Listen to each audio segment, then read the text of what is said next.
Solution. तो सबसे पहले हमने इसकी फॉर्म चेक किया। तो x अगर 0 को जा रहा है तो ln 2 को ln 2 तो ln 2 होगा।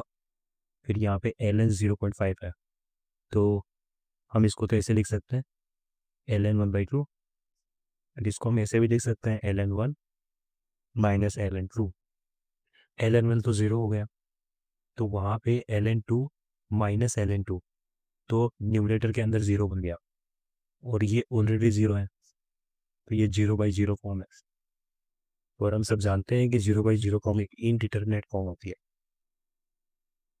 जिसकी वैल्यू हम डायरेक्टली केवल ऑब्जर्वेशन से नहीं बता सकते हैं। तो इसके लिए हमें फिर वही स्टेप बाय स्टेप सॉल्व करना पड़ेगा, मैनिपुलेट करना पड़ेगा। तो ओके, करते हैं फिर। यहाँ पे हम लोग लॉगरिथम, आई होप कि सबने लॉगरिथम प्रॉपर्टीज पढ़ा होगा। तो वहाँ पे हमने एक चीज़ पढ़ा था कि ln a plus ln b, हम इसको अगर ये समीशन फॉर्म में है, क्योंकि यहाँ पे ln है ना, उनका बेस e है, यहाँ पे बेस e है।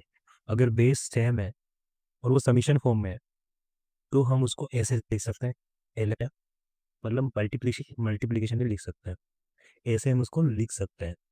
तो न्यूमरेटर के अंदर भी जो दे रखा है उसको हम इस फॉर्म में तो लिख सकते हैं, limit x tendings to 0 ln 2 plus x into 0.5 upon x। अब यहाँ से लिमिट x टेंडिंग्स टू 0, और जब इसको इसके अंदर तो मल्टीप्लाई करेंगे, इसको मल्टीप्लाई करेंगे तो यहाँ पे ये ln 1 प्लस x/2 हो जाएगा। जब 0.5 को x से मल्टीप्लाई करेंगे तो ये x/2 बनेगा यहाँ पे, और नीचे यहाँ पे x है। अगर अब इसको जो न्यूमरेटर के अंदर दे रखा है उसको देख करके हमारे माइंड में ये आइडिया तो आना चाहिए कि ये कुछ स्टैंडर्ड फॉर्मूला टाइप का कुछ दिख रहा है।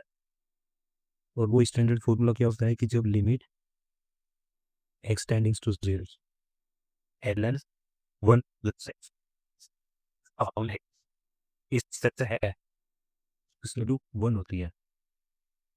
तो यहाँ पे लेकिन कंडीशन ये भी है कि जो ln के आर्ग्यूमेंट के अंदर दे रखा है वो 1 को जाना चाहिए।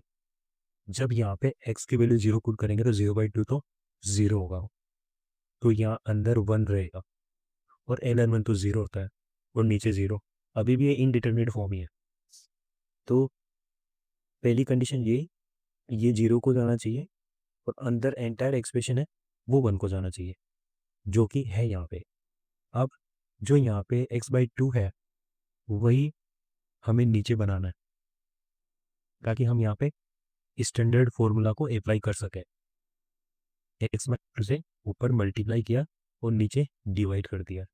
अब इससे इसकी जो वैल्यू है ये तो 1 हो गई, और यहाँ पे जो x है वो इस वाले x से कैंसिल आउट हो गया, तो इसकी जो वैल्यू है वो 2 आ गई, और यही इसका फाइनल आंसर है।